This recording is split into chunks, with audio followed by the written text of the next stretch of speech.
MLW's top 10 plays of 2025 is here, and I myself, Kyle Schultz, am ready to commentate.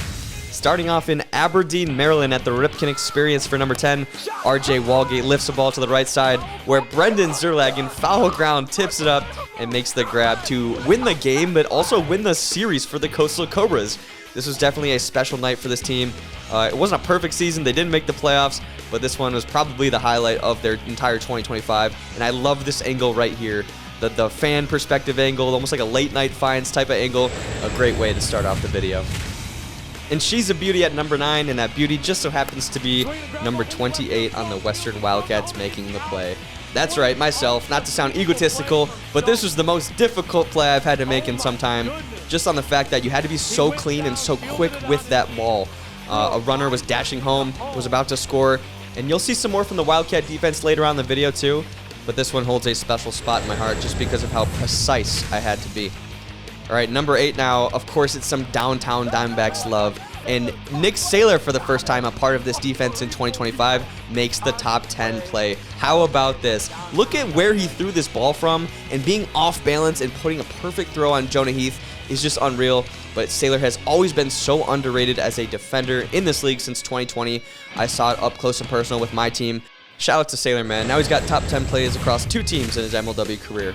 Number 7 now in the semifinal, Jordan Robles lines the ball to center field. And this was so abrupt and so quick, but look at what happened in center field.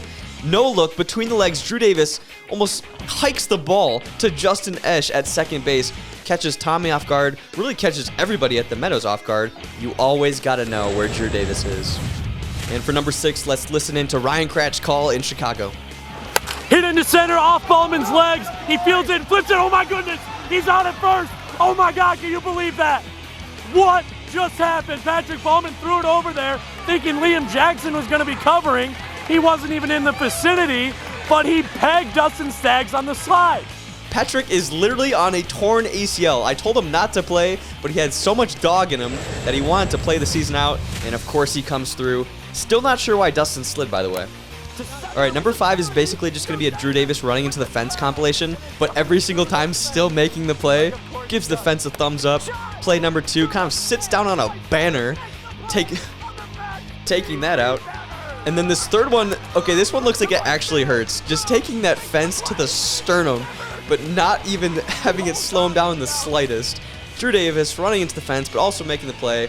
It's so typical. Normal day at the office for number 2, I guess number 11 now in the Preds. That's what you get with Drew Davis right there.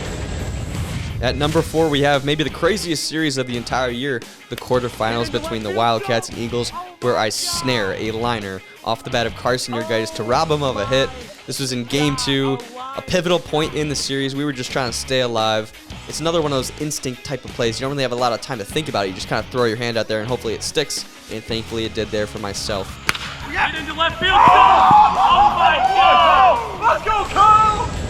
At number 3 now, we have almost like a Savannah Bananas type of moment, and it's Mr. Banana Ball himself, Dallas Allen, making the pitch, making the play, making the highlight. It wasn't a banana ball, it was sort of like a backdoor screw, but nonetheless, between the legs for the strikeout on Andy Durand. And it was the first time anybody had ever landed a between-the-legs strikeout, so special moment here for Dallas Allen, who is the lone Eagle to make the video this year, and the only play to come on the actual pitch.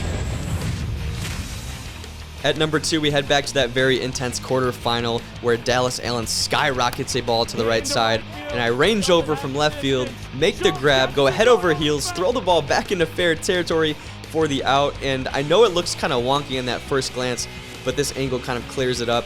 As you can see, I track it, get possession, get my balance for a split second, and then throw the ball back into fair territory.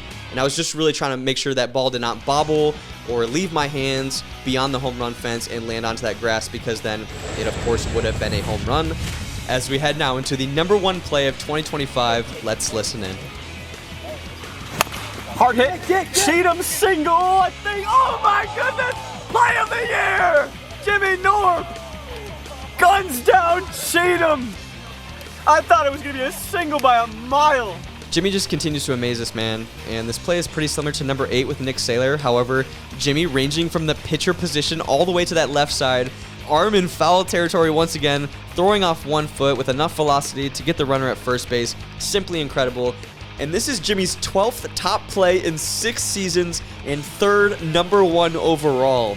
2 words, get norped. Here's how it sounded on the field. Get it.